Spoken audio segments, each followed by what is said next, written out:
Yeah, look, I think there are several aspects there. I think it is often the case that unfortunately local investors look outside, for diversification, because they think about diversification mostly in a geographic, sort of way. And so unfortunately, in these early stages, we often see that most of the players, right, in these private markets are external funds, right? And it takes some time for this industry to develop because, of course, for these funds that are based in the US, in Europe, and in other parts of the world, right, Latin America, it only adds a little bit of spice to their portfolio, but it's never really the core of their portfolio, right?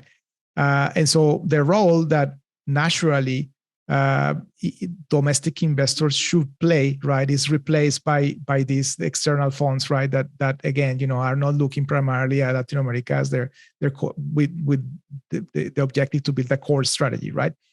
But I think, also it is true that private markets and VC in particular are asset classes that are relatively new, right? Particularly VC.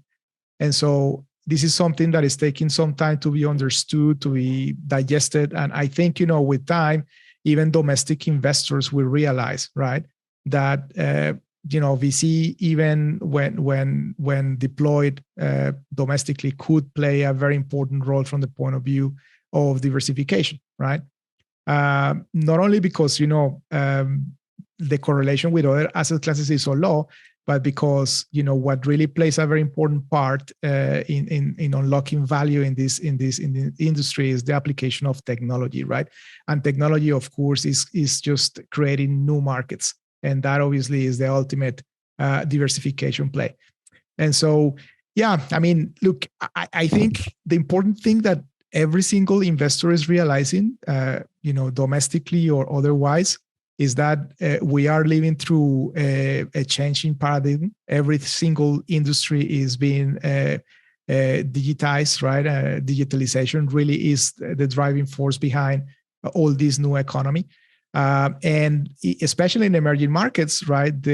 What you see in very different verticals is that, these companies are going from the donkey to the rocket.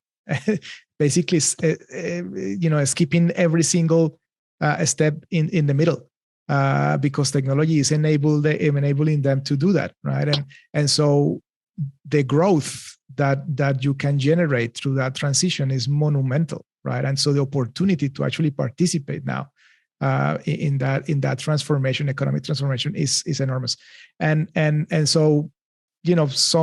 We have had so many discussions with many family offices and many high net worth individuals in Latin America that perhaps were not very aware of this, and now they're starting to think that is even, obviously a little bit shameful not to have exposure to that, right?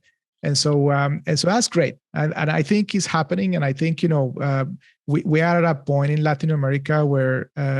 Wealth standards are really, improving to a point that it could enable the deployment of many very successful applications, and which are at the end, even as a vicious circle, reinforcing, that same trend, right? And so, it's something that is going to take some time, but I think initially, just to answer your question in a few words, is mostly about external capital, supporting this development. Hopefully, motivating more domestic involvement from the family offices communities in Latin America.